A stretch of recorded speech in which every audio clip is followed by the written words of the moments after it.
What's up? It's another beautiful day out here knocking on doors. I don't know how many more days we'll have that look as beautiful as this, so I gotta make sure that I get out here and knock every door that I can before I have to come out here and snow boost. So if you see me in your neighborhood, blow your horn, duck a deuce, stop and talk to me. I'd love to have your input. I really would. So thanks in advance. Don't stop.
All right, we are back, and I have to apologize because I said we was going to be out somewhere else doing this segment, but Pac 14 said let's stay open a little longer and give them the opportunity. So welcome back. Thank you so much. Yes, and we are joined once again by Nicole Bennett. Hey. And now we're also going to be joined by BJ Hall, who is running for delegate in 26B. 29. I always get the 6s and 9s all mixed. 29B. See, this is why I keep saying 29. I was like, everything is going to be tied to that number, so you'll always remember. Got you. And where is 29B? St. Mary's County. St. Mary's, okay. Mother County, baby. Okay. Are you originally from St. Mary's? No, sir, I'm from Alabama. How'd you end up here in Maryland? Well, I was actually working in oil and gas, and I ended up, I was the planning director on an LNG expansion program over in Calvert County. And I went to an area that had a 24-hour Walmart. Not too far from. Man, I missed Blame it on Walmart. I missed it. But the funny part is that's why I chose St. Mary's versus going to Calvert. And then pandemic took away my 24-hour Walmart. I know, right? We're still trying to get. Hey, Walmart, you need to reopen the 24 hours. Okay. You know, BJ, I wanna talk about something since we were talking about the NAACP. Yes, sir. You used to head that. Yeah, I was a branch president, and I was on the executive committee at the state level. I'm gonna be honest with you. I'm shocked because you're the first Republican. Not saying that there are not any. Presidents that are NAACP that are that are Republican, but you're the first I heard of being. Yeah, most of us are afraid to come out the closet. You know? Come on, family. You know what it is. Wow. I mean, I've been black a long time, and let me tell you, it is harder to come out Republican than any other thing. You were talking about the letters earlier. I was like, I almost rather tell my mom I'm one of them. Right. Than Oh my word, no. It was the same type of challenge. I'm just sitting there like, hey, I'm serious. Like if you have a conversation with your family, especially nowadays. I understand. Yeah, I understand. Trust me, I understand. I was telling Nicole the same thing. You know, I was raised Democrat, and they were like, don't get into politics, but they don't know what they're doing. That's that white man mentality. My dad is black. I may not look like it, but my dad is black. And so I get it. And we still have battles, and he has dementia now. So explain that one. Yeah, listen, I can't speak on it. I was born Republican. So were you? Are you a first generation Republican in your family? To my knowledge, yes. All right. What made you go red? Well, I mean, I've been conservative all my life. Okay. And I mean, I think that my mom is. She just don't know it. Right. Well, if she's watching this, she'll let you know. No, I mean, honestly, especially once. So, I left the house at 17. I go to West Point. So I have the military influence. Okay. And then I go into construction and project management. So I think my early professional life influenced the way I feel about government usage of funds and government programs, or I mean, just a lot of the political influence was impacted by me being in the military and the industry that I worked in afterwards. So, not to say that my mom is a true, I think she has some concern. She's fiscally. Sure, I'm telling you, we were broke a long time ago. She know how to. Anyway, in some of those project homes, you have to be concerned. Listen, you have to know how to make $1 out of 15 cents. You Absolutely. really do. Wow. You really do. Wow. Yeah, and trust me, I understand. Me being a first-generation Republican, when a lot of the times when my family found out that I was conservative, there was this like, "You've been brainwashed," and I'm like, "No, let's give the person a try." And I can actually say I've got one family member in mind right now that has become a really big fan of the county executive. Now, she may vote for Westmore, but here on the county level, she's got the county executive's back. So a lot of times, people who are in tradition, stuck in tradition, let's just be real, okay? I mean, most of my family, if not 99% of them, are Democrat because their grandparents were. Yeah. Absolutely. So it's familiar. It is absolutely familiar. It's Exactly. comfortable. Whether it's good or bad is inconsequential. It's comfortable. The funny part is you see a lot of people. I mean, like if you look at a lot of white people, they just made the transition a little earlier because a lot of them were Democrat, and there was a transition from there to a more conservative party. So, I mean, it's happened over time with and I just think that we're slower right now on that political adjustment. I think what it is that, there's a lot of rumor and innuendo, that has been passed down through your family. And then, you say, well, all Republicans are white, old men with money, and they're racist, and they don't like people. And then you meet actual Republicans and people you've already known who were Republicans, and you're like, I didn't know you were a Republican. How long you been racist? I've been black my whole life. Just playing with me. But it is very much a culture buster for black people. It is very much a culture buster. But making that first step toward what's free for you, what brings freedom to your home, what makes you feel more complete as an American person, is very much a personal journey. Like I said, I was born Republican because I didn't have any other option. I grew up listening to Rush Limbaugh. If you feed your child Rush, you're going to get you a conservative on the end. There's no two ways about it. There's no two ways about it. However, as an adult, being able to make my own decisions about politics, I took a look at politics not from an emotional standpoint, but very much from a pocketbook standpoint. Who's going to make these bills right for me? Who's going to give me the better opportunity to earn more in my craft and my trade in this area? It was a simple decision.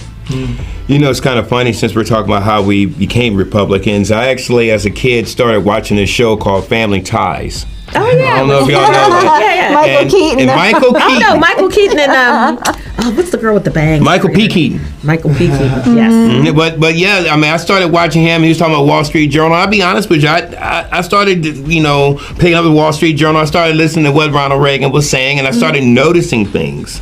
And again, you had to find out for yourself. I did. You didn't listen to what was fed to you. Yes, fed to me, exactly. Thank you for that word. But now let me turn it back to the NAACP part of it. So when you were working with NAACP, what did you learn?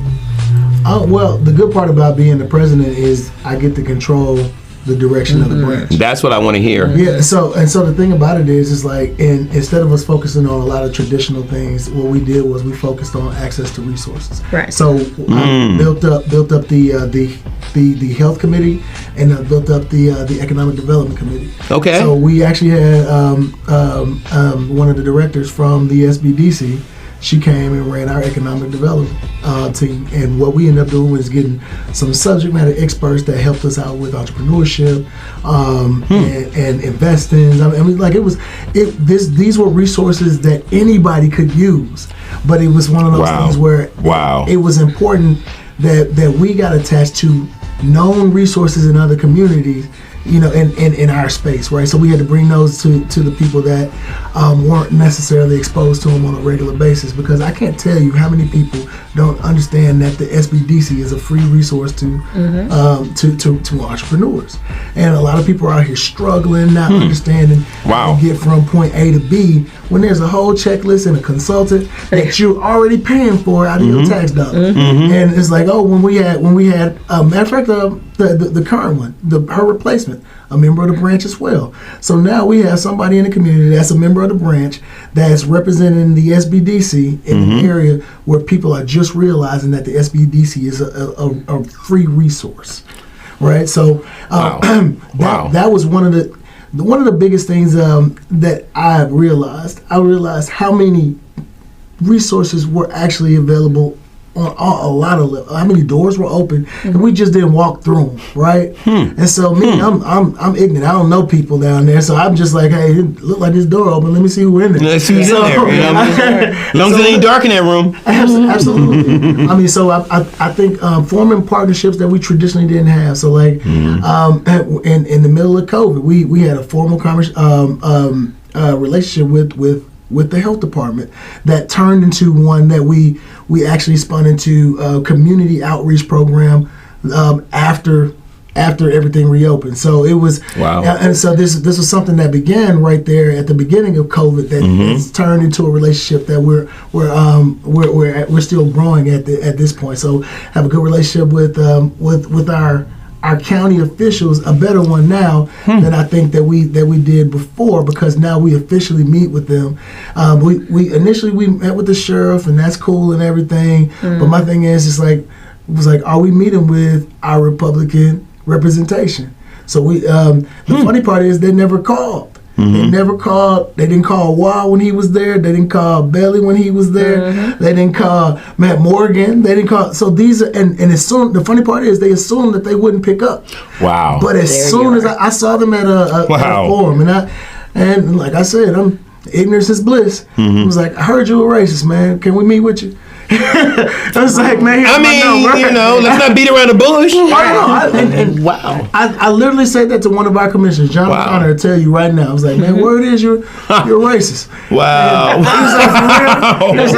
He was like, ask my black ex-girlfriend. Right. That's why I was like, wow,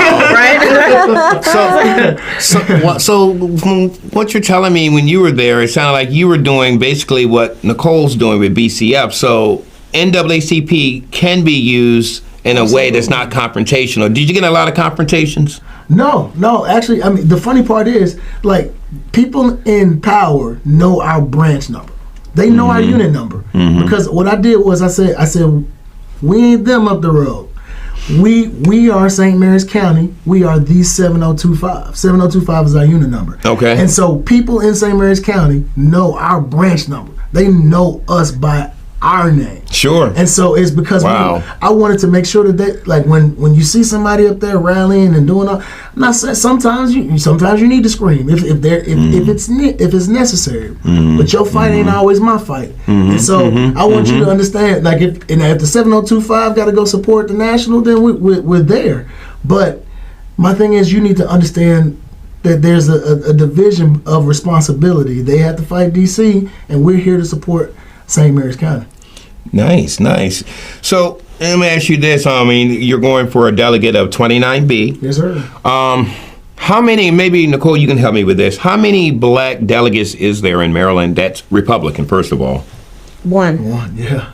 Really? She was appointed last term. Wait, she was appointed, not elected? Not elected. She's up for re-election this gubernatorial cycle. Yeah. It's Latoya Kangalo. Thank you. I couldn't say her last name. You said it. Right? I was like, that's my soul rock. Wow. Yeah. Okay, is that just because, I mean, I do realize that we have as far as being Republican, there's more Democrats in the House of Delegates than there is Republicans. And as far as with the minority, most minority votes Democrat. Am I right? Yes. So, yes. Especially in this state. Now, thank you. So my question is that, is it because there's not more black Republicans stepping up? Is that why we have so many, not that many that's elected, or do you? No, I think what it is that, running for election is very expensive, time and money, resource-wise. It is, usually counterproductive if you live in certain areas. So if you live in Prince George's County and you're a Black Republican who wants to run for delegate, it's going to cost you maybe 10, 20 times more than if you were a Black Republican running here in Wycomico. Listen, you guys know me. Wycomico is my second home. I could run for office here. It wouldn't cost me anywhere near as much money as it would if I ran where I live or if I ran in Prince George's. It is very expensive to fight the Democrat machine, especially when they're angry that you're not one of the crabs in the barrel. Wow. Because that first part of your campaign, that getting to know me part of the campaign, right? Because a campaign is like a relationship. So, when you first get in a relationship with somebody and it's all nice and shiny and you like her and she likes you. It's a new toy. Right? Ooh, look at us and we're so cute together, right? That getting to know you part is exasperated when you're a Black Republican because they see you Black. Okay, nice Black girl. So what you running for? I'm running for delegate. Oh, I didn't know one of the seats were open. No, I'm running as a Republican. And that getting to know you part goes from, oh, she's so cute and so pretty to why? Why? Why are you doing this? Your parents should be ashamed of you. I mean, like all of that drama. And that takes up time where the Democrat candidate is just being courted. So it is a very difficult thing to run, not because of inherent biases, but it just takes you more time to explain yourself, to make yourself more known. And BJ is a living testament as a Black Republican running in a majority white area, right? I mean, the part of the county that he's running in is not majority white, but St. Mary's is overwhelmingly white. So when we take a look at what BJ has to do, what BJ had to do, because he told me a while back that he wanted to run. What did I tell you? You need to go talk to the Central Committee. You need to get comfortable with these Republicans. You have to. I can go down there and talk to them till I'm blue in the face about how great you are, but you have to show them that yourself. You have to show them that you are who you say you are. And that's that courting period that took him longer rather than if he would have run as a Democrat. Very short. So this is why when Black people tell me they want to run as a Republican and it's outside of a Republican area or their race doesn't necessarily match the demographics of the Republicans in the area, it takes a little bit more time for that getting to know you stage. Now, once you get beyond that getting to know you stage, if you do it right, you can catapult yourself clean over the is she going to go out with me stage and go right to dinner. If you do it right, you can just jump clean over it, right? You just gotta have some skills. You gotta have skills. She landed at dinner. I was nervous. I was like, no, we ain't going that far. Well, you're definitely getting out there because here we are here in Wycomico County, and you're actually here as a speaker somewhere else tonight. So you're definitely, double duty today. Yeah, you're definitely making an impact. Now, the chances over there of you winning, I'm hearing through the grapevine, is really strong. I'm gonna win. I mean, I'm praise him. I was like, you don't go into it with the mentality you're gonna fail. You go in there knowing you're gonna win. I think the work that we've done before now, plus the work that I know that we're gonna do. So we got a consultant that's coming out there. He's helping us build a more professional plan, right? So instead of me sitting here Googling everything, I actually got, Queen B coming out Queen BCF. PAC. There you go.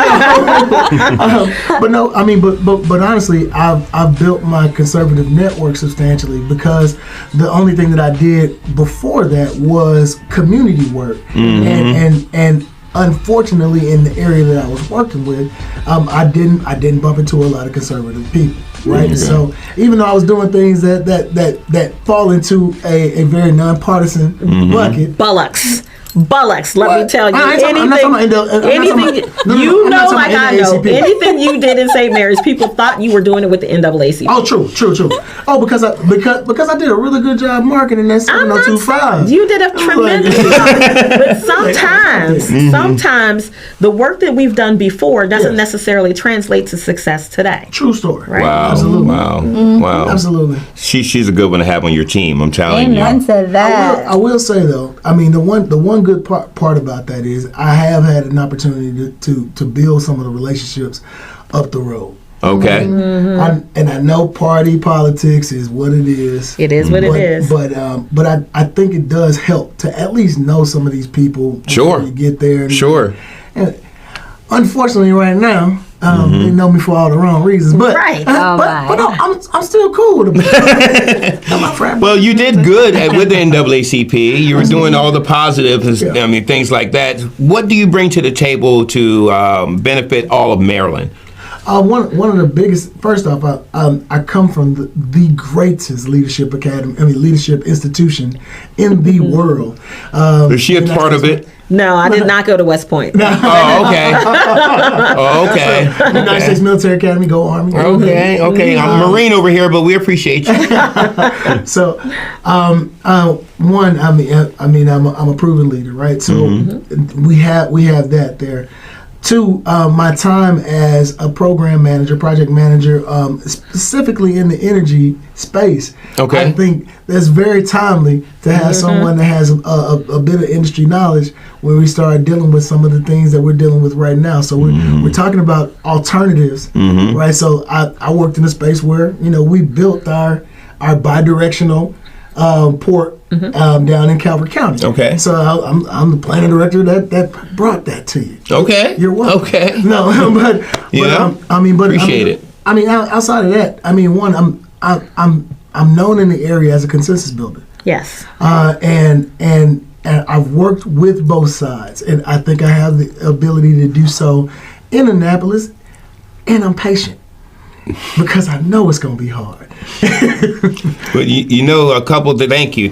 I mean, being from both sides, not always being Republican, means that you do understand what they go through, the Democrat Party, and now being Republican, and you're, what you stand for. Point of clarification. I've never been a Democrat. Oh, so and so let me. That's always confusion. It was an independent. It was like you always. It was like I get it. People confused because you're part of NAACP. Totally, I understand that there's. But they're not party affiliated. They are, whatever. But we did. There was another president that was a Republican. I ain't gonna call him out. So we're not gonna fight on TV. We're not gonna fight. So you weren't a Republican when you're in BJ, NAACP. You bring up NAACP between us, and we will peel the paint in here, screaming and carrying on. So I'm agreed to just be. Sip tea. Listen, here's the thing. You don't have to be disagreeable to disagree, right? So I'm going to let him have that. But I will say that BJ is fantastic at building bridges. St. Mary's County does not have a want for good Republicans. There are a myriad of fine Republicans. I heard there's a lot of good Republicans in St. Mary's. Yes, like here in Wycomico. It is a blessing of wealth. Can you say it again about Wycomico? Here in Wycomico, Okay. A blessing of wealth of fine Republicans. So what sets BJ away from that pack? Why would I waste my time talking to BJ if I did not believe in BJ? I wouldn't. You guys know me well enough that I got a million other things to do. But here's what I saw in BJ upon having my first conversation with him. He really cares about his community. And not like in a pie in the sky kind of way, like the football league that he has, and then this aviation project with these children, and he's always giving. I know because he'll call and ask for a donation, right? So he's always doing something to advance his community forward. And it doesn't matter if it's the conservative side of the community or the liberal side of the community. It is building a better community. So Bridging the gap. When BJ builds bridges, he builds bridges. It doesn't matter to him who walks across the bridge. It's just the fact that everybody gets to go across the bridge. I love that. That is the beauty and the reason why BJ is so very special in this particular space. We could find another Republican. You could throw a rock in St. Mary's, hit 5-6 Republicans, right? Wow. Who would be happy to run for that seat. But he brings something that Annapolis definitely needs. He brings youth. He brings a talent that they don't quite understand yet. Because again, he got you from, like I say about myself, I got you from the White House to the crack house. What we talking about? Oh my word. I got you from the White House to the crack house. And he brings that skill set where he can talk to people where they are. And not in a demeaning way, not in a judgmental way. Doesn't that sound like good governance? That when you have a problem, you don't feel like you can effectively communicate because they may not understand your language. BJ understands that language. He brings all of that with him. Wow. So this is what sets him apart from the rest of the pack. You know, again, running in a Republican area, when you're a Republican, people say, oh, so easy. It's not. It really is not. Because they scrutinize you. They look really. Absolutely. And you know, for me, and y'all know where I am with the NAACP, I knew who he was. I went to a prayer breakfast one time with Julian, who's one of his fraternity brothers, and Julian talked me into it. He was like, what's NAACP? I said, why would you wait for me to get here to tell me that? He's like, because I knew you wasn't coming. But you here anyway, so let's do this. And so, you know, it was a wonderful breakfast. It was not partisan at all. It was just praying and singing and having some breakfast, which was fine for me. But, you know, Julian was on my list for like a good 6 months after that. But it gave me an opportunity to take a look at the people who were in that room. Now, granted, there were a lot of doggone Democrats, make no mistake. But there were enough Republicans in that room for me to see the value in what he was building, even before I actually knew him. But getting to know him better, getting to know him more on a personal level, when I tell you what you see is what you get. He is not fake in any way, shape, or form. There is no performative part of B.J. Hall. He is who he is, unapologetically so. And I'm going to tell you, an unapologetic American should be easily electable anywhere in this nation. How come she's not your campaign manager? Because I said no. No. Either that or hit record and then just keep playing it back. Wow. Well, is there anything you'd like to add? No, I think she got it. Great job there. All right, Keisha, what would you like to add? Well, I thank you. Nicole does a great job of summing things up. There's two people I know that can sum things up. Three. Nicole's one, Julie Giordano, and Mike Lewis. Yeah. Those three. Shout out to that good girl gang. Come on, that good girl gang. You know that the one that's part of our club, our shoe club. Three ladies shoe club. Well, one thing I will say, you plugged the youth aviation program. I'm excited about the possibility of partnering with this county. Yeah, because you guys got a new thing here. Yeah. So just got the maintenance facility over there at UMES, and at the Salisbury Airport. But I've been having conversations with the gentleman that runs the maintenance program, and I think that one of our next commissioner president, I believe that he would be the person that could help us bring a companion school that goes along with the maintenance school here, so we can have additional resources for some of our youth across the water over there in St. Mary's County. So one, Nicole, thank you for connecting me with the group over here. Yes. And I gotta give a big shout out to Julie, because Julie, absolutely, she's introduced Julie's me to so the girl. many people over here. Thank you, Madam Executive. Yes. Absolutely. She helped me connect our economic development group here, our CSM, College of Maryland, one of the commissioners. So we've been working on this. Matter of fact, Jack Bailey, we tied to his group. So we've been working on this for several years, and now that they're up and running, now we can connect our youth aviation program to this school, so we can make sure that we get a couple of kids in the program. Okay. And once we develop that partnership, y'all might see a lot more of me over here. Okay. We're going to be praying for that. I do believe there's a lot of people over here who can learn from you.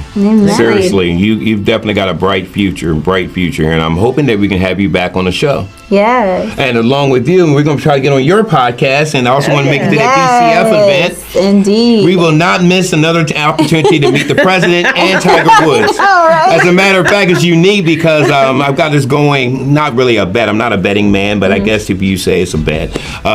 With Tom here at PAC 14, that I'm going to get to talk to the president. So. I know. And I've seen it. I had a vision. Listen, he's a wonderful man. He's incredibly charming, and very much a funny person. He will make you blow soda out your nose laughing. He is hilariously funny. He has a bunch of jokes, and he is very much a New Yorker. So he's incredibly charming. He's well read. He can talk to you about anything. You mean there's a Donald Trump outside of what we see on media? Right. So that Donald Trump that you see on media is Donald Trump, the businessman. And he is very much a deal maker. And if one of the greatest things I think thus far that we've gotten as a world from Donald Trump is peace.